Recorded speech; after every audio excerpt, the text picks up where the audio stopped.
Non, non, non, non, non, non. C'est moi qui ai le plus d'ancienneté à la boutique, c'est moi qui prends le casier de Thomas. Non, non, mais honneur aux dames, tu te souviens de la règle? Non, non, non, mais toi t'es trop petite de toute façon, le casier il est trop haut pour toi, ça sert à rien. Alors, les copains, le plus âgé de nous trois, c'est moi. Regardez mon casier, il est tout en bas. Je me casse ce pauvre dos de personne âgée douloureux, ok? Alors que là, hop, pile à la bonne taille. Comment on se départage alors? On n'a qu'à leur demander leur avis. Parfait. Eh bien, votez tout simplement pour moi. Pourquoi? Parce que si vous passez en caisse, je vous fais 90% de réduction immédiate sur tous vos achats. Yes. Non, non, non, non, non, non, non. Votez pour moi, comme ça je vous ferai gagner plein de jeux sur Instagram. Vous allez voir. Alors moi, je vais mettre en place, ok, des super boosters Pokémon avec disons que des rares, que des brillantes, pas chères. Non, votez pas pour lui. Non. Votez pas pour lui. Dites-nous dans les commentaires. Dans les commentaires. Dans les commentaires. Exactement. Votez pour moi. Dans les commentaires. Votez pour moi. Les commentaires.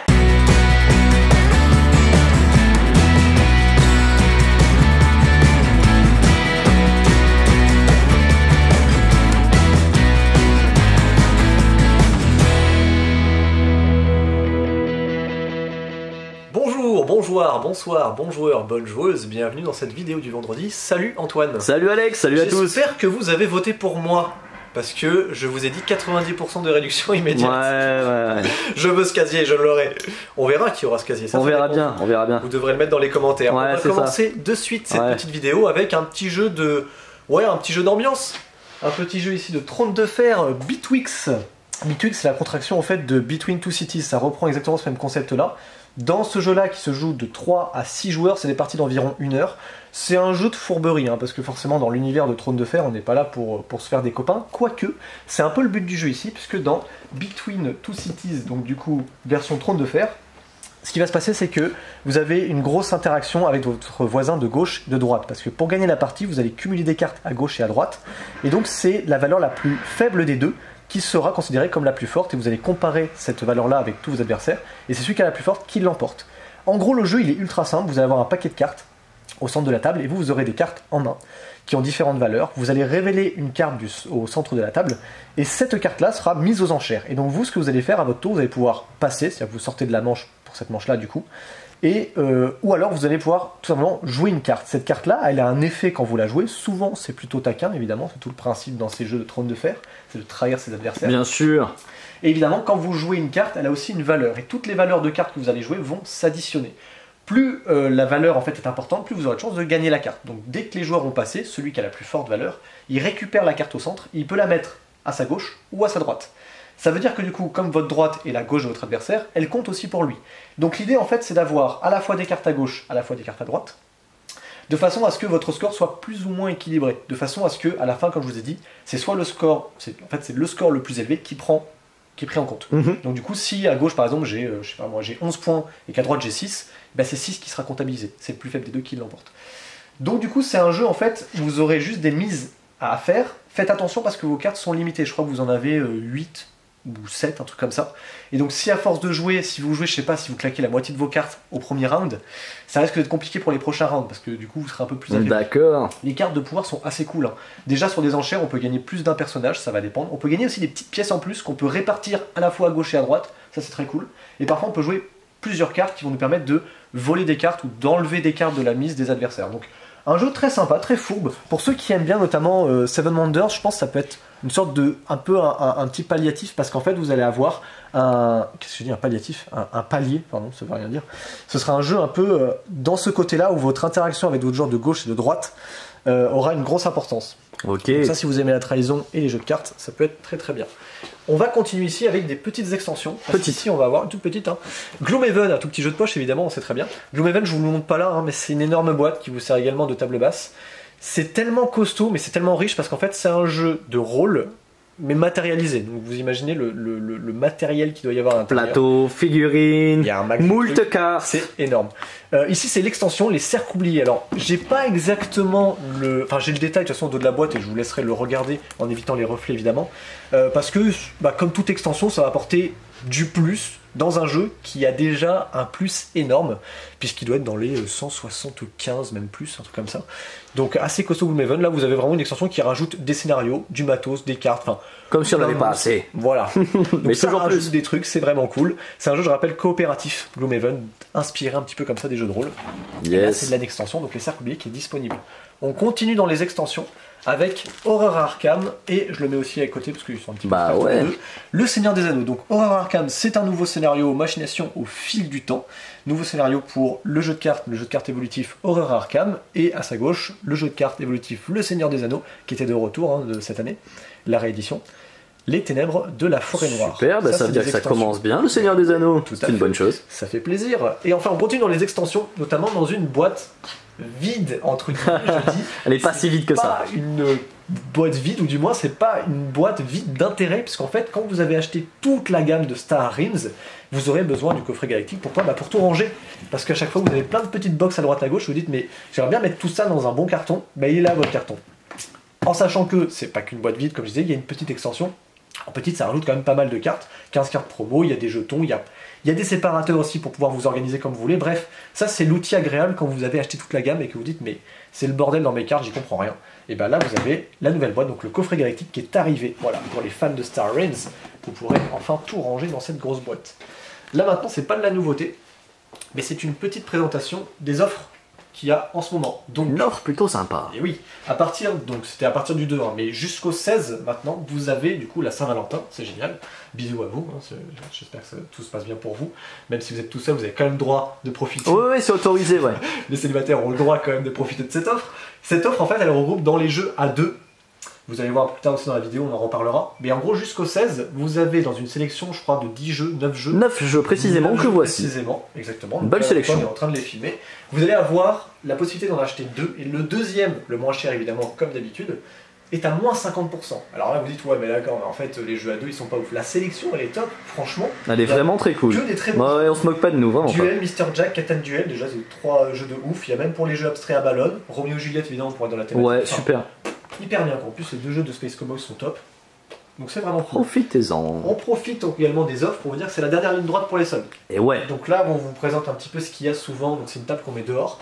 Là, il y a encore pas mal de soldes et on est sur des bonnes réductions. Ouais, on y est allé franco. Ouais. Ouais, Il y a ouais. des petits 70% là sur des trucs très sympas. Bien dommage d'ailleurs qu'on doive les solder. Mais Bah, c'est comme franchement, ça. n'hésitez pas.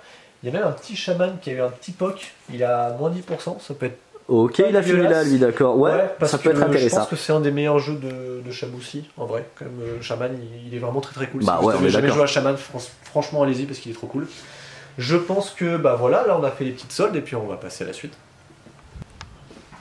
Hey! Salut YouTube, salut Alex. Salut. Alors moi je vais vous faire un petit point, pas de nouveauté mais quand même une nouveauté de l'actualité ludique. On a fait une petite présentation de toute la sélection de l'As d'Or 2022 qui vient d'être prononcée.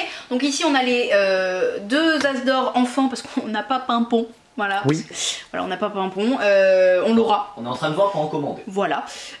Donc on a Attrape-Monstre de chez Spaceco, le petit Tower Defense pour enfants à partir de 4 ans, le Bubble Stories qui est la petite escape pour très très jeunes, pour 4 ans aussi.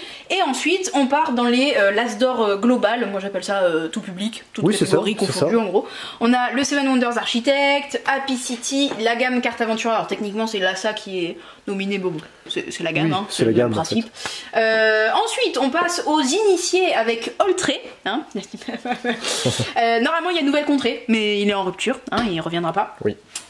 Living Forest, voici le jeu avec plein de mécaniques qui se mélangent de façon. Oui. Au final, c'est plein de mécaniques qu'on connaît, mais ça se mélange de façon originale. C'est très cool. Et là, on passe chez les experts où on a les ruines perdues de Narak, où tu es très content, Oui, et Iki. moi je qui est- suis très content. On est tous très contents. Et il nous manque d'une Imperium. Il nous Où demande on est une très content. Imperium, on est très content aussi, mais il est en rupture. Oui. Alors, après les jeux experts, eh ben, je vais vous parler des nouveautés des jeux experts, hein, quand même. Hop là, avec Zapotec. Zapotec de Fabio Lopiano, c'est un 4 joueurs, donc il y a un bon mode solo à partir de 12 ans, hein, évidemment c'est un bon gros jeu expert pour 60 à 75 minutes facile. Hop, dans Zapotec, je vais être assez rapide hein, parce que c'est musclé. On va se partager un peu cette cité hein, qui s'appelle vraiment Zapotec, c'est historique, c'est toujours très très bien documenté cette gamme de jeux. et on va y construire, grâce à des cartes qu'on va programmer, on va y construire des villages, des champs de blé, on va construire des temples. Tout ça va nous permettre de récupérer des ressources qui elles-mêmes vont pouvoir nous permettre de oui, vont nous permettre. Comme ça, vous pourrez peut-être le pouvoir. Donc tout ça pour ériger des pyramides en l'honneur des dieux, procéder à des rituels et autres sacrifices, puisque c'était très à la mode à l'époque. Tout ça pour gagner le plus de points de victoire possible, qui sont un peu les points de les dieux vous aiment bien. La grande particularité, c'est que en fait vous aurez à chaque fois des cartes dans vos mains et vous allez programmer laquelle. Donc vous en avez, il me semble, 4 en main, et en fonction de celle que vous programmez, avec ce qui est dessiné dessus et la couleur que vous programmez, ça va vous permettre d'accéder à certaines actions. Ok, voilà. D'accord. Donc, le choix de cartes au début de chaque manche est très important. D'accord. Et pourtant est très minimaliste, vous n'avez pas grand chose dans la main. Voilà. Pas plus de détails, parce que j'en suis incapable. On a aussi une extension pour aussi un autre jeu expert qui était Tekenu, là où on construisait un peu sa civilisation sous l'ombre littéralement de l'obélisque, en fait, en fonction du soleil, on tournait un pion qui faisait que l'ombre créait des différentes régions. Plus ou moins ombragées, et ça faisait des choses. Et bien nous avons l'extension l'ombre de Seth qui est sortie, voilà, qui en gros va vous rajouter des nouveaux dés qui vont en fait apporter les soldats et les prêtres, qui sont vraiment les deux nouvelles mécaniques. On va avoir aussi donc les soldats qui eux vont ajouter la dimension de prise de conquête de territoire et autres entre adversaires en plus. On va avoir du coup les prêtres qui eux vont nous apporter des artefacts. Toujours très intéressant, les artefacts, ça fait toujours plein de pouvoir. Et enfin, on a des nouvelles cartes de développement, des nouvelles cartes de départ, pardon, qui vont développer les activités de guerre et de religion. Ok, d'accord. Voilà, D'où les soldats et les prêtres. Exactement, c'est vraiment le cœur de cette extension. Ok. Voilà, c'est tout pour moi. Je laisse la suite là-bas. Hello coucou YouTube. Il y a le retour de ce jeu-là, Great Western Trail. Alexander Pfister, ça vous dit peut-être quelque chose? Oui, ça me parle. Alors c'est pas vraiment le retour du jeu parce que comme vous le voyez, eh bien c'est la seconde édition. Alors avant de rentrer dans les détails, je vais vous dégrossir le jeu, vous récapituler un petit peu comment ça fonctionne. Great Western Trail. Eh bien nous sommes des cowboys et cowgirls, pourquoi pas. Nous sommes dans le Kansas, le Grand Ouest, qui est représenté par ce plateau. On voit pas très bien parce qu'ils ont coupé, c'est dommage, mais il y a un départ comme ceci, en fait, il y a un trajet, on va avancer avec nos personnages comme ceci, un petit cowboy et cowgirls, pour avancer jusqu'à Kansas City et vendre notre bétail, parce qu'en fait, on trimballe notre troupeau avec nous et on va vendre notre bétail. Donc vous allez avancer de 1 à 3 cases, si je dis pas de bêtises, quand c'est votre tour, c'est vous qui choisissez. Les cases au début, il y en a qui sont vides, donc on les ignore, elles n'existent pas. Et puis il y a des cases qui sont pleines, on va s'arrêter dessus, on va pouvoir obtenir divers bonus, faire diverses transactions, et puis quand on arrive au bout, on va vendre notre bétail. Il faudra avoir un bétail le plus varié possible, il y a différents types de vaches avec différentes valeurs, etc. Suivant la variété de vaches que l'on vend et la quantité, on va avoir les pieds-pièces. Avec les pieds-pièces, on pourra faire différentes choses, recruter des personnages qui vont nous donner des bonus, on va pouvoir faire apparaître de nouveaux lieux sur le chemin, donc à chaque manche, on va refaire le chemin, donc il sera de plus en plus long, parce qu'il y aura de plus en plus d'étapes. Et puis on va pouvoir envoyer notre bétail dans l'Est, si je dis pas de bêtises. On va aller de ville en ville. Alors je vais pas vous citer les villes, parce que moi, la géographie des États-Unis c'est une catastrophe. Mais je sais qu'au bout, il y a New York, et c'est le mieux du mieux, c'est quand vous arrivez à envoyer votre bétail à New York. Voilà. En gros, parce que alors vraiment c'est le genre de jeu où il y a de la soupe de points, vous pouvez faire des points dans tous les sens, vous pouvez choisir de vous spécialiser dans un type de points ou essayer d'avoir un peu de tout. Le mieux ça reste quand même d'avoir un peu de tout. Qu'est-ce qu'ils ont rajouté dans cette seconde édition? Alors elle n'est pas révolutionnaire dans le sens où il n'y a pas vraiment de grosses nouveautés de gameplay, mais il y a des cartes en plus, il y a des mécaniques. Ils ont repris les mécaniques de base, en fait, ils les ont augmentées, en fait, ni plus ni moins. Mais, il y a un mode solo, désormais, qui n'était pas là avant. Donc, ça se voit de plus en plus, les modes solo dans les jeux. Et c'est plutôt cool que Great Western Trail de Alexander Pfister, il en profite, yeah! Et on continue, et aujourd'hui, on va partir pêcher. Voici Freshwater Fly, un jeu de Brian Shure. Ah, c'est pas un jeu de Théo Rivière? Non. Non, toi, c'est pas un jeu de Théo Rivière. Il y a moult jeux de mots à faire dessus. Je viens de dire moult d'ailleurs, je me rends compte, mais enfin j'ai dit moult, j'ai pas moult, mais bon bref. Ici dans Freshwater Fly, un jeu pour 1 à 4 joueurs, sachez qu'il y a un mode solo qui est très développé à l'intérieur, ça m'a surpris, il y a beaucoup de pages de règles, de choses bien approfondies pour un jeu solo. Ici, c'est un jeu dans lequel on va aller récupérer des points de victoire en pêchant des poissons, entre autres, et en fonction des différentes larves et des différents types de poissons qu'on aura récupérés, on fera des points qui sont d'ailleurs asymétriques pour la plupart des joueurs. C'est un jeu essentiellement en fait, c'est un peu compliqué à expliquer. C'est pas tellement de la programmation, c'est un peu d'anticipation. C'est surtout, comme de la pêche, un peu de patience. Et vous allez avoir ici un jeu qui est assez bien fichu en termes de règles, parce que tous les cas sont très bien expliqués, tant par des exemples que par les points de règles. De base, en fait, vous commencez avec un petit plateau dans lequel vous allez avoir votre petit cran ici, votre petit moulinet qui va tourner, vous verrez comment. C'est vraiment génial ça. Et on peut faire le petit son là. Voilà. Vous allez avoir ici la finesse. Ils disent ça aussi en anglais, c'est assez intéressant.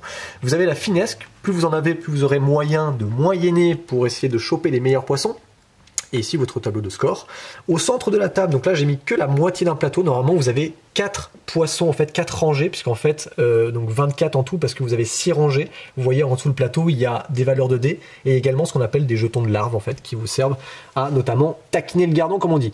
Vous allez avoir, en fait, à chaque début de tour, notamment au premier, à lancer pour essayer de récupérer des poissons. Donc, ce qui est bien fait, c'est que vous avez un espèce de gros rondin de bois comme ça. Oh, il est joli. Ça, c'est pour marquer, en fait, les poissons que vous essayez d'atteindre. Donc ce qui se passe au début, c'est que vous allez faire votre premier lancer. Donc là, vous avez différents types de mouches. Donc forcément, quand on va pêcher, on va prendre une mouche. Et là, par exemple, j'ai différentes couleurs qui sont liées aux couleurs de l'arbre. Là, par exemple, je vais commencer dans mon exemple pour vous l'expliquer plus facilement. On va prendre un verre, tiens. Je pense que le verre, c'est bien. Je te montre ici, on le cale sur le plateau. Et du coup, ça maintenant, ça ne va pas changer, sauf indication contraire sur différentes actions. Mais de base, ça ne va pas le changer. Et à partir du moment où j'ai lancé ma mouche, je vais récupérer un des dés qui a été lancé au début de la partie. Là, j'ai fait une mise en place, donc il y aura 7 dés en fait. Et donc, lors de ce lancer, je vais récupérer un dé qui correspondra à l'une des colonnes ici dans lesquelles je vais pêcher. Donc là, pour vous expliquer, je vais prendre le 6. Donc en prenant le 6, je vais dans la colonne 6 qui est la plus à droite. Et du coup, je commence à pêcher l'un des poissons qui est ici. Je ne peux pas pêcher un rocher évidemment, mais je peux le poser ici en me disant que je peux tenter ce poisson-là, ou alors je vais patienter parce que je cherche à choper un poisson un peu plus loin.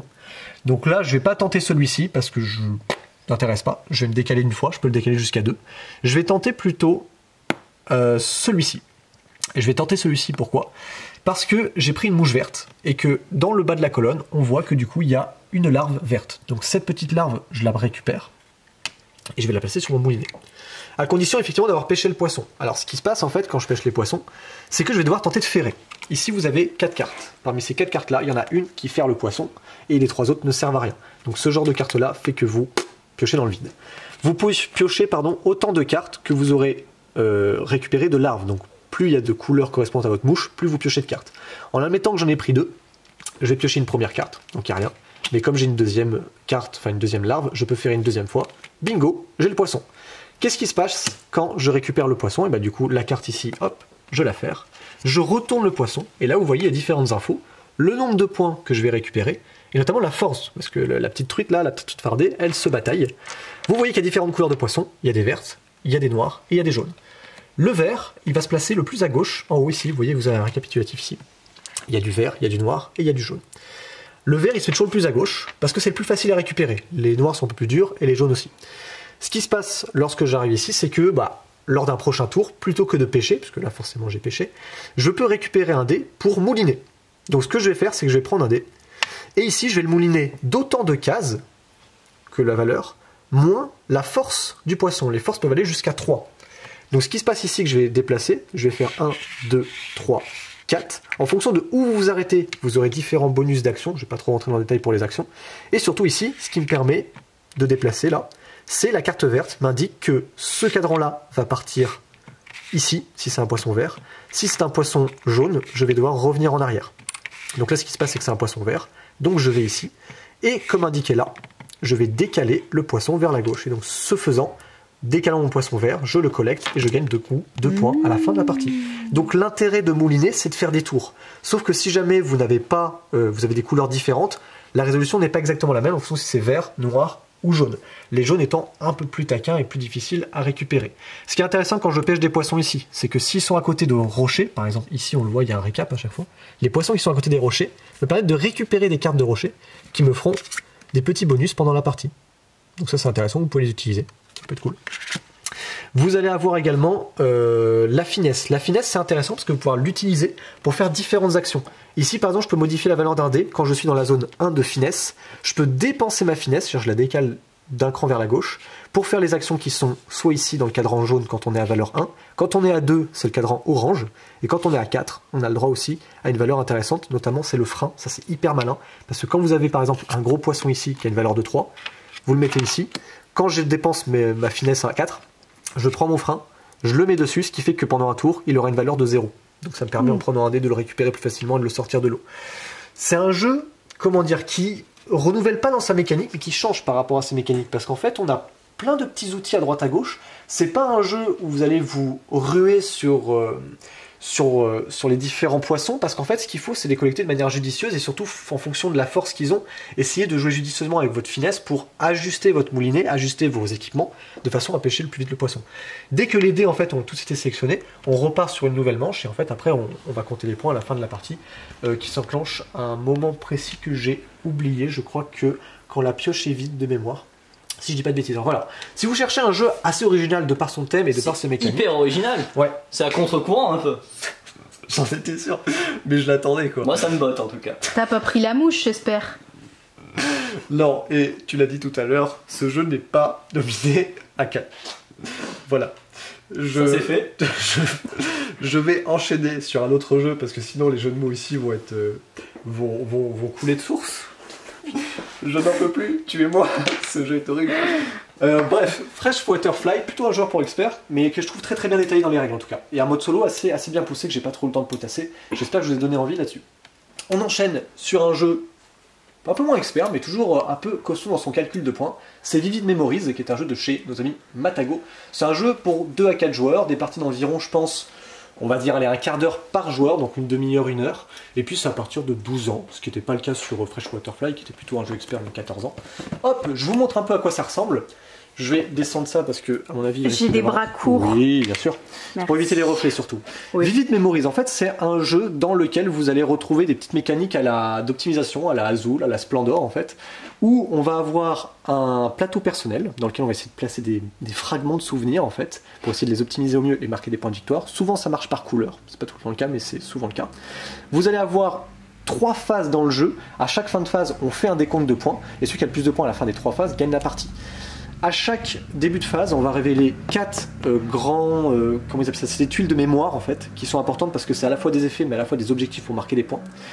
Vous allez avoir sur chacune des tuiles ou au-dessus, comme ici, à placer donc aléatoirement 4 petits fragments au-dessus de chacune. Et à votre tour, tout ce que vous avez à faire durant la phase, jusqu'à ce que tous les carreaux soient pris, c'est de récupérer soit 2 carreaux identiques, soit, alors je dis carreaux, c'est des fragments, 2 fragments identiques, soit 3 fragments différents. Lorsque vous faites ça, vous prenez vos fragments, vous les agencez dans vos petites tuiles de façon à marquer plus de points, mais ça je vous expliquerai après comment on marque des points, sans trop rentrer dans le détail. Lorsque vous allez récupérer des fragments, parfois il n'y en a plus, du coup vous videz une tuile littéralement, et donc du coup celui qui vide la tuile récupère la tuile, et elle vous sert notamment à être placée au-dessus pour l'utiliser comme compétence pour agencer vos fragments à la deuxième phase. Une fois qu'on aura tous récupéré des fragments et qu'on aura récupéré entre autres des tuiles, et ben les tuiles on les aura placées au-dessus de notre plateau et elles nous servent à agencer, à troquer des fragments pour optimiser votre placement dans les différents carreaux ici. Dans vos emplacements de plateau, ce qui est judicieux de faire, c'est de respecter des alignements en fait. Ici vous voyez il y a des débuts ici, on vous conseille, hop, pour en fait les relier à différents endroits, et quand vous faites des liens comme ça, ça permet de marquer des points. Vous avez des points aussi à marquer en fonction de l'ensemble de 3 fragments qui seront demandés sur différentes tuiles. C'est pour ça qu'on voit ici, il y a un symbole. Lorsque vous retournez cette tuile, vous marquez 9 points par fragment qui ressemble à ça. Alors par fragment, par encadré en fait. Et donc on les voit ici, hein, tu les as ici, les objectifs, une fois qu'ils sont retournés en fait, ils vous servent à marquer des points. Donc c'est intéressant parce que pour marquer les points, vous devez utiliser votre tuile. Donc vous avez intérêt à récupérer des fragments pour les optimiser avec des tuiles de pouvoir qui, quand elles seront retournées, vous feront, on l'espère, des points de victoire. Vous faites du coup 3 manches, à chaque fin de manche on compte des points, et celui qui a le plus de points à la fin de la partie l'emporte. C'est vraiment un jeu brainy, un jeu d'optimisateur, donc si vous êtes sur... Azul c'est un niveau bien au-dessus en fait, parce que là il y a beaucoup de choses à prendre en compte, c'est très taquin. Mais voilà, si vous cherchez un jeu d'optimisation, bah vous pouvez penser sur Vivid Memories, parce que c'est assez bien fichu en termes d'iconographie, il y a plein de possibilités, il y a beaucoup plus moyen de s'agencer, de s'améliorer comme on le souhaite. Voilà, je pense qu'on a fini pour le jeu de société, ou presque. Maintenant, on va passer au jeu de rôle.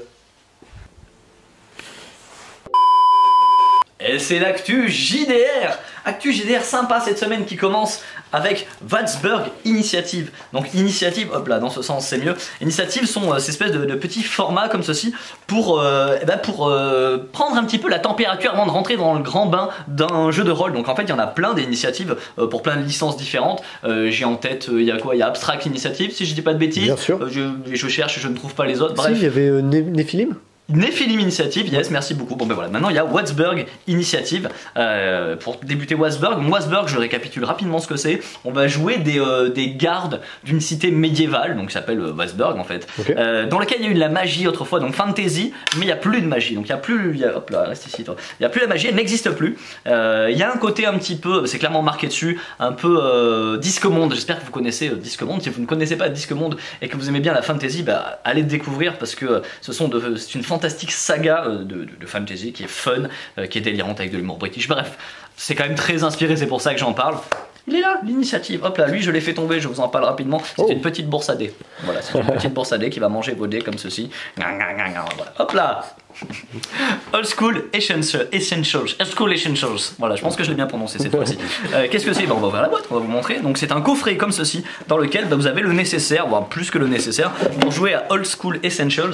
Old School Essentials, c'est du revival, c'est un peu du rétro gaming, mais de jeu de rôle, puisqu'en fait c'est plus ou moins l'équivalent de la boîte rouge de Donjons et Dragons. Okay. C'est juste que avec des histoires de droits, etc., il n'y a pas marqué Donjons et Dragons dessus, mais en fait on comprend bien que c'est plus ou moins la même chose, avec livre de base, avec les monstres, avec toujours voilà, des illustrations qui sont font un petit peu référence à tout ce côté un peu fan-made qu'il y avait à l'époque, hein, parce que c'était fait par des gens qui faisaient ça chez eux et qui allaient voir l'imprimerie locale, voire même dans le garage pour les illustrations. Bah, on retrouve cette esthétique là et bah, c'est assez plaisant honnêtement. Il y a un côté pas prise de tête, il y a un côté second degré aussi qui est très très plaisant. Donc les trésors, les règles spécifiques, et je l'ai loupé parce que j'étais en train de parler, vous avez les livres de sorts, voilà, hop là, tout ce qu'il faut pour commencer dans cette boîte. Il va y avoir d'autres volumes qui existent, qui sont commandables, j'en prendrai quelques-uns. Si vous en voulez, les spécifiques, vous nous contactez. Je vais pas la fermer là parce que je sens que je vais galérer. Hop là. Et je vous montre quand même la belle couverture. C'est pas, en plus de vous montrer la belle couverture de la boîte, je vais quand même vous montrer l'écran de jeu. L'écran de jeu, moi je le trouve magnifique. L'écran de jeu, il est incroyable. Très très beau. On est dans du revival, on est dans du à l'ancienne, on est dans du fait main. Ça fait très plaisir. Hop. Dans du un peu moins fait main, du un peu plus moderne. La campagne de Warhammer est enfin ici. Warhammer, ça fait un moment que vous l'attendiez parce que déjà le livre de base il avait été en rupture pendant super longtemps. Il est enfin revenu en fin d'année dernière et là enfin la gamme démarre. Mais alors elle démarre en trombe avec l'ennemi dans l'ombre, donc la première campagne officielle, alors première partie de la campagne, attention, qui bien sûr n'est pas venue toute seule puisqu'il y a donc le compagnon. Et bien sûr, l'édition collector, parce que voilà, forcément, quand il y a une belle campagne, il y a une belle édition collector comme ceci, hop là, avec le compagnon qui est fourni à l'intérieur, hop là, vous le voyez. Il y a d'autres petits suppléments qu'on ne trouve pas en dehors. Et alors, les couvertures sont des couvertures alternatives, elles sont magnifiques, croyez-moi. Allez faire un petit clic, vous mettez édition collector sur Google, vous allez voir, c'est très très joli. Voilà pour l'actualité JDR de la semaine, et on repasse de l'autre côté. À moi de continuer pour les jeux en solo. Et oui, c'est moi qui présente un jeu en solo. Ce n'est pas Alex, ça va, je te dépossède pas trop. Non, ça va. Alors, moi j'en parle parce que c'est vachement original. Ça a une nouvelle gamme de Yellow, donc qui sera Yellow Challenge. C'est les 2 premières boîtes qui sont sorties. C'est à partir de 8 ans, entre 5 minutes à 1 heure. Ah ouais, quand même, c'est large. C'est très large. Parce que, en fait, ça dépend déjà de vous, votre capacité intellectuelle, comme la mienne qui est très limitée. Et aussi du niveau de difficulté que vous avez choisi. Parce qu'en gros, dans ces 2 boîtes, à chaque fois, vous avez 7 labyrinthes différents qui sont évidemment de plus en plus difficiles. Ça s'appelle Mazecape, petit jeu de mots, parce que vous allez essayer de vous échapper d'un labyrinthe. Voilà, vous avez donc 2 boîtes qui ont leur identité, vous voyez, visuelle très propre. Alors, on va commencer par Ariane. Enfin, Ariadne, je sais pas pourquoi. C'est dommage que j'ai pas le dos, que j'ai pas la boîte ouverte. Je l'avais, mais on l'a perdu. C'est dommage. Oui.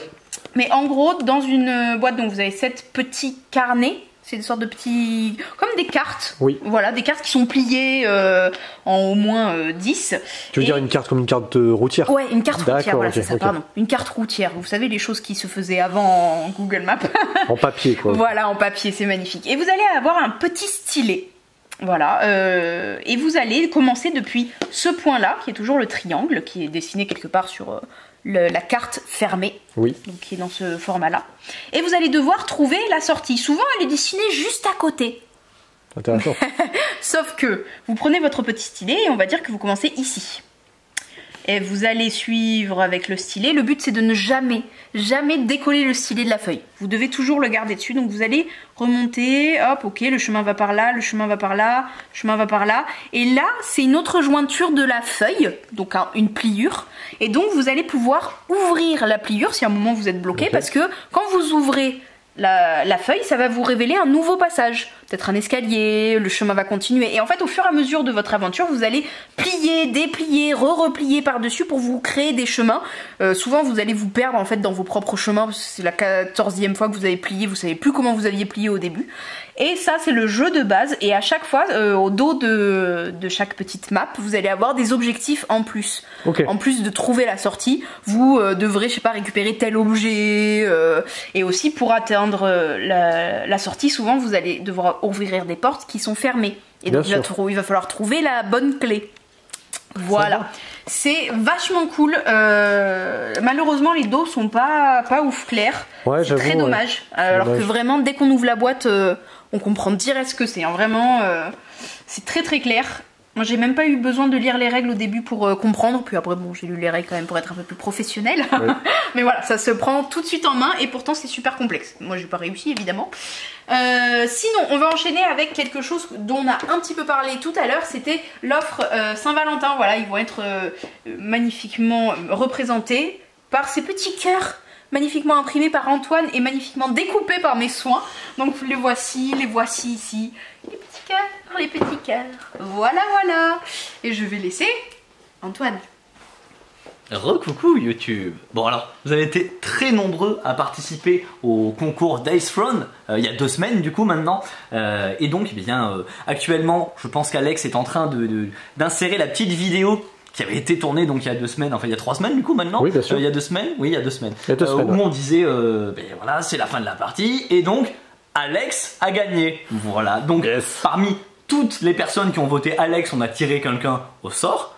Et bien, son nom est en train de s'afficher actuellement. Alors ça nous fait très plaisir parce qu'en fait cette personne-là on la connaît. Alors oui et non, puisqu'on la connaît pas personnellement. C'est une personne qui commente énormément notre chaîne YouTube depuis quasiment le début je pense, qui nous laisse tantôt des petits mots gentils, tantôt des petits mots piquants qu'on se fait toujours un plaisir de lire en fait. Donc bah, bravo à toi, ça nous fait très plaisir que ce soit toi qui as gagné parce que voilà, depuis le début on sait que tu nous laisses des petits mots et on te répond très souvent.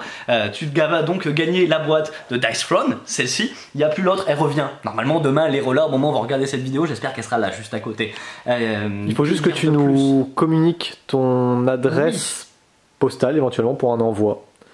Et numéro de téléphone. Tu nous contactes voilà. via le Messenger, via commentaire YouTube comme tu en as l'habitude, et on se fera un plaisir de t'envoyer ça. Oui. Et je poursuis par ici, hop là, avec Escape the Dark Castle qui est de retour. Donc Escape the Dark Castle, le jeu d'aventure d'atmosphère, on peut pas mieux récapituler, qu'on n'avait pas vu depuis longtemps, il est enfin clair. de retour. Nous on avait adoré quand c'était arrivé l'année dernière. C'est un jeu qui reprend les codes des livres dont vous êtes le héros, avec une histoire qui est toujours la même. Vous êtes enfermé dans le Dark Castle, le château des ténèbres, et il faudra s'en échapper.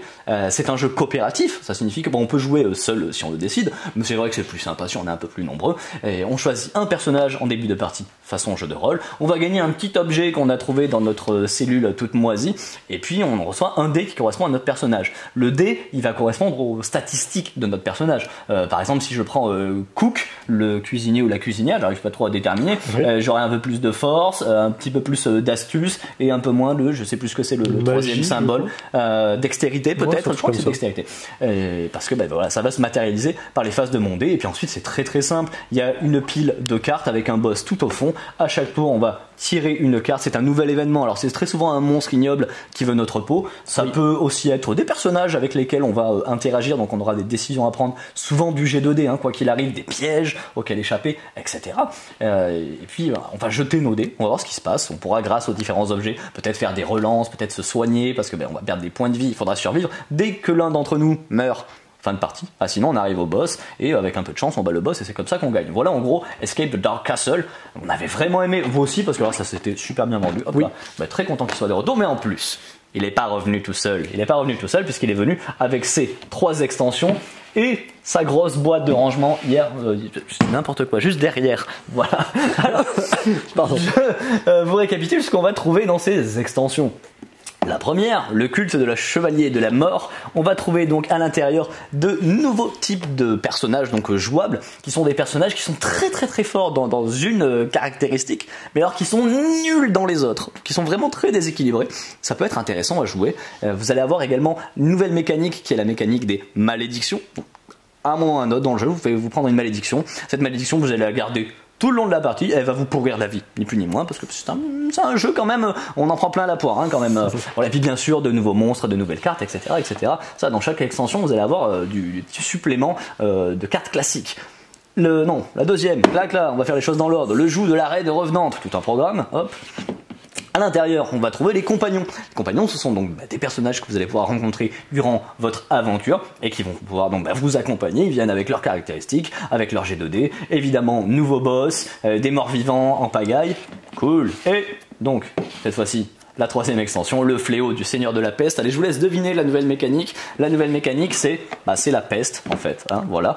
Encore quelque chose de très joyeux. Donc, de nouveaux personnages, évidemment, de nouvelles cartes, de trésors, de monstres, de pièges, et donc la mécanique de peste. La mécanique de peste, il y a certains éléments de jeu, ça peut être des monstres, ça peut être des objets, que sais-je, vont vous infliger des petits points de peste que vous allez noter sur votre personnage, et puis un petit peu de peste ça va, moyen peste c'est pas très cool, et puis quand vous commencez à avoir beaucoup de jetons de peste, en général, votre personnage il va pas faire long feu. Hop, et pour terminer, la grosse boîte, regardez-moi cette grosse boîte, alors à mon avis à l'écran on va rien voir, ça va juste faire miroir comme ceci, mais dessus il y a marqué Escape the Dark Castle. Cette esthétique dark, gardée jusqu'au bout, assumée jusqu'au bout. Hop là.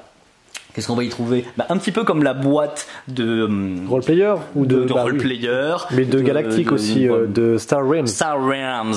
On a vu tout à l'heure. On va trouver beaucoup de vide pour aller y mettre le jeu de base plus les extensions. Et dedans, ça rentre super bien. Vraiment, quand on ouvre la boîte, il y a déjà les inserts pour les cartes, c'est hyper bien pensé. 2 nouvelles cartes évidemment, donc 6 nouvelles cartes de boss. 6 nouvelles cartes de boss, c'est franchement pas rien, hein, parce que dans la boîte de base, je sais plus combien il y en a, mais il n'y en a pas non plus 20, et même si on retombe de temps en temps sur les mêmes boss, c'est pas bien grave, déjà on va pas souvent jusqu'au boss, oui, je vous cache pas. Des cartes de défaut, alors ça c'est nouveau, vous recevez un défaut en début de partie. Alors contrairement à ce qu'on pourrait croire, souvent le défaut il va vous avantager. Par exemple, impitoyable, une fois par partie vous pouvez attaquer 2 fois pendant un même round. Des fois les défauts ça va vous aider à vous en sortir. Et des nouvelles cartes de départ alternatives, parce qu'en fait d'habitude dans l'histoire de base on est en prison, on a réussi à s'échapper et c'est toujours le même départ. Là il y a des départs alternatifs et qui ont un petit effet sur la suite de l'aventure évidemment. Bref, du matériel en pagaille, des petites upgrades avec désormais un plateau pour compter les points de vie, la peste, des petits tokens, un sac en tissu, etc., etc. De quoi pimper votre Escape the Dark Castle. Coucou. Moi je suis là alors, pas pour ça, c'est un petit retour en stock, voilà, qui pareil on n'avait pas vu depuis quand même un bon moment. J'arrête de bouger, c'est bon là? C'est les reflets. Voilà, merci. Parfait. Donc une grosse boîte d'enquête ultra immersive, puisque vous ouvrez la boîte, vous avez du matos très réaliste, hein, du matos comme vous pourriez en trouver dans le monde réel, et on vous balance dedans et c'est débrouillez-vous quoi. Voilà. Vous ouvrez, vous avez ce qu'il faut peut-être sous la main et vous improvisez. Voilà, ça c'était un retour en stock. Et maintenant on peut passer à l'autre étape qui est la nouveauté de Convoi Express. Bref. Convoi Express, c'est, alors je tiens comme ça, de 2 à 4 joueurs à partir de 10 ans. Alors là, je suis un peu sceptique parce que je pense qu'à partir de 8 ans, ça peut bien passer. Ou comme c'est coopératif, voilà, 8 ans ça passe très bien je pense. 45 minutes de jeu environ, on pourrait le comparer à un aventurier du rail parce que c'est le train. Pas du tout. Oui. Voilà, pas du tout. Convoi express. Le but, c'est de récupérer des marchandises avec nos petits trains en passant par différentes villes pour les amener à un point final qui, sur la map française, enfin européenne, c'est Marseille. Mais de l'autre côté, vous avez la carte des États-Unis. Alors là, je crois que sur les États-Unis, il faut ramener à San Francisco, voilà. Tu dis on, c'est coopératif? Oui, je l'ai dit tout à l'heure. Ah d'accord, ok. Non, mais il m'écoute beaucoup, hein. Ah, excusez-moi, désolé. J'ai dit que c'était coopératif et c'est pour ça qu'à partir de 8 ans, ça me paraît cohérent. Ok. Donc, tous ensemble, on va devoir rapatrier ces ressources. C'est assez simple, on va avoir 3 types de petites locomotives qui ont des petits trous à l'arrière exprès pour récupérer les petites ressources qui sont ces petits cubes. Donc c'est trop bien fait, voilà, vous prenez le cube et vous le mettez dans votre locomotive et après hop, vous avancez. On va avoir du coup donc ces 3 trains vont avancer de différentes manières, enfin en tout cas à une différente vitesse. Les noirs c'est ceux qui vont avancer le plus vite, les marrons un peu moins vite et les gris bah, c'est ceux qui n'ont jamais été mis à jour, je sais pas, c'est les TER intercités, ils vont à 2 à l'heure, voilà. On va faire une petite mise en place qui est en gros tirer 2 dés, vous voyez, en bois, qui la somme va vous dire où placer les nouvelles locomotives. Donc ici, la locomotive noire, parce que c'est la première qu'on met en place, etc., va être sur la 5, 6, 7. Donc l'emplacement 7, il est ici. Et je crois que c'est Berlin. Voilà. Très bien. Donc voilà, vous faites un peu de géographie aussi. Vous mettez votre petite locomotive noire sur le rond et non pas sur le rail. Et une fois que vous avez mis toutes les locomotives en place, vous tirez aussi des cartes de contraintes qui des fois vous arrangent et des fois pas. Voilà, souvent pas, mais voilà. Et là, ça va être chacun notre tour. On a 5 cartes en main. C'est un peu à la 1000 bornes, c'est pour ça que je dis 8 ans facile. Vous avez que 3 types de cartes qui existent dans le jeu. Vous avez faire avancer des trains. Voilà. Lui, c'est un peu un joker, c'est que vous faites avancer la couleur que vous voulez. Voilà. Sinon, vous avez les feux verts, parce que vous voyez, il y a des endroits où il y a des feux rouges. Hop. Et d'autres où en fait on y a mis un petit jeton vert qui est un feu vert. Et quand vous voulez faire passer votre train, je sais pas, à travers ici, parce que le but sur le français c'est amener à Marseille, voilà. Là c'est feu rouge, et vous pouvez dépenser une carte feu vert pour interchanger, mettre celui-là ici et c'est bon, votre train pourra passer. Ok, d'accord. Faut le faire avant de faire avancer votre train. Parce que si vous faites buter votre train sur un feu rouge, entre autres, vous perdez du temps, c'est des jetons ici. Quand vous avez plus de jetons temps, on regarde, c'est la fin de la partie, on regarde si vous avez réussi à remplir toutes les ressources, sinon vous avez perdu, si oui, vous avez gagné.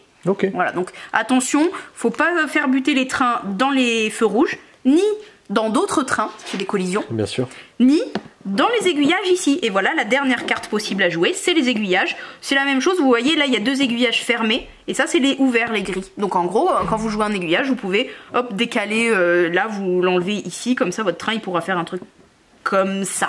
Voilà. Ça c'est le jeu de base, voilà, vous voyez c'est assez simple. Ça va être un casse-tête parce que vous pouvez vous dire, vous dites bon bah comme c'est coopératif, vous dites ok j'aimerais bien faire avancer ce train, vous en pensez quoi? Ah oui mais attends d'abord il faut ouvrir cette intersection sinon tu vas te manger le passage à niveau. Et enfin vous avez ces 3 petits personnages qui s'utilisent qu'une seule fois dans la partie, c'est des jokers, chacun va avoir un pouvoir différent. Là c'est que alors lui ils l'ont enlevé, ils ont mis le truc dessus, donc je ne sais plus, je crois que c'est vous perdez un jeton temps, enfin vous le récupérez quoi. D'accord, celui-là en fait vous pouvez ignorer certaines contraintes qui sont très embêtantes, qui vous forcent par exemple à avancer tous vos wagons, alors que peut-être que vous les aviez arrêtés juste avant un feu rouge et là ils vous forcent à avancer, et vous pouvez utiliser son pouvoir une fois qui dit non. J'ignore ça, mais ce sera une fois dans la partie. Voilà, donc Joker, avancer ses trains, donc faire des stops, des haltes dans les villes pour remplir votre train, puis après les amener, ouvrir les voies, etc. Donc c'est vraiment de l'optimisation et ouais, que moi j'ai beaucoup aimé ce jeu là. En vrai j'ai pas encore joué parce qu'on n'a pas de boîte ouverte, mais de tout ce que j'ai vu et lu, il me donne grave envie. Voilà. Donc voici Convoi Express, c'est marrant, hein, trouver la meilleure voie. Ils sont toujours forts pour faire les petites phrases de blagues, pas autant que nos blagues sur Fresh Flyer Water. Et encore, on en a censuré. C'est clair. Bon allez, on te retrouve là-bas. Et on se retrouve derrière le comptoir pour des petites nouveautés retour en stock évidemment. Hop, une toute petite boîte, retour en stock de Cthulhu Death Medaille. Et attention, c'est pas que le Cthulhu Death Medaille qui est revenu, c'est la saison 1 et la saison 2. Voilà, donc ça c'était les... Que tu tiens à l'envers. Ah, Ah oui, bien sûr. Hop là. Ah, c'est mieux comme ça. C'était un tout notre médaille à l'envers. Non, c'est ça, c'est la saison 1 et la saison 2 qui sont revenus. Voilà. Donc ça, c'est pour le retour en stock des petites boîtes. Maintenant, le retour en stock des grosses boîtes. Wow. Tu surveilles ça à bout de bras? T'arrives à soulever ça à bout de bras? Oui, tout à fait. Ici, on a reçu du coup des cartes de mise à jour. Donc là, j'ai les mises à jour sur 32 fer. Donc c'est là, j'ai quoi comme boîte? Donc là, j'ai les peuples neutres et puis là, j'ai les Lannister, bien sûr. Mais j'ai les autres. Je vais vous les sortir. Hop, les cartes de mise à jour, qu'est-ce que c'est? C'est qu'en fait, il y a eu des mises à jour de fait sur les règles de 32 fer et que du coup, je sais pas si on les voit bien là. Hop. Ouais, parfait. Voilà. Vous avez des mises à jour qui ont été faites sur les règles et du coup maintenant toutes les cartes vous pouvez les avoir là-dedans qui ont été modifiées pour tout ce qui est mots-clés, pour tout ce qui est objectif, voilà, tout ça ça a été modifié pour que vous ayez votre jeu à jour tout simplement sur le jeu de figurines Trône de Fer. Donc ça c'était pour les petites ou les grosses boîtes. Et enfin on a eu des petits accessoires aussi très très cool. Ça ces petits accessoires, je ne sais pas si vous les verrez bien à la caméra, ce sont des petites boîtes de rangement, notamment pour les jetons, si jamais vous vous êtes procuré Erune potentiellement. Ou Par exemple, au hasard. Par exemple, ça peut être intéressant pour ranger les petits jetons. Je sais plus à chaque fois c'est jetons de Stémanie. Stamina, monsieur. De Stamina. J'ai pas le vocabulaire, mais je suis un gardien. Donc ça c'est des petites boîtes de rangement, c'est un petit outil sympa, bon, c'est pas très cher. Hop. Et ça c'était juste les retours en stock. Donc voilà. J'espère que vous avez apprécié cette vidéo autant que nous avons apprécié de la faire. Il y a peut-être un petit message de nos collègues. Oui, on a aussi beaucoup apprécié vos messages un peu sur toutes les plateformes, que ce soit Facebook, YouTube et Instagram et même à la boutique. Parce qu'on était malades la semaine dernière, tous les trois. Voilà, on a reçu plein de messages en commentaire sur l'Instagram et vous êtes trop adorables en fait. Ça nous a fait grave chaud au cœur. Sachez qu'on va super bien. Moi je suis encore un peu essoufflé quand je parle, ça c'est probablement entendu, mais sinon, voilà, on pète la forme. On est enfin de retour, c'est bon, nous sommes là, c'est pour ça que la vidéo était un peu chargée aussi, on a rattrapé la semaine dernière. On a d'ailleurs profité avec Antoine de jouer à Dice Thrones dernièrement, parce qu'un très bon client à nous a déposé sa version Kickstarter, donc je voulais juste le remercier encore une fois. Beaucoup. On a tout fait, on a tout joué, c'était très bien. Je me suis fait défoncer pour le coup, donc je suis content d'avoir gagné pour le concours, mais je me suis fait défoncer sur le reste. Mais voilà, cette personne se reconnaîtra. Merci beaucoup à elle pour... Tout ça pour dire on a les meilleurs clients du monde, on a les meilleurs viewers du monde, et merci beaucoup. Et on vous dit du coup, à bientôt. À bientôt. Chez Jeunes et Cavallo.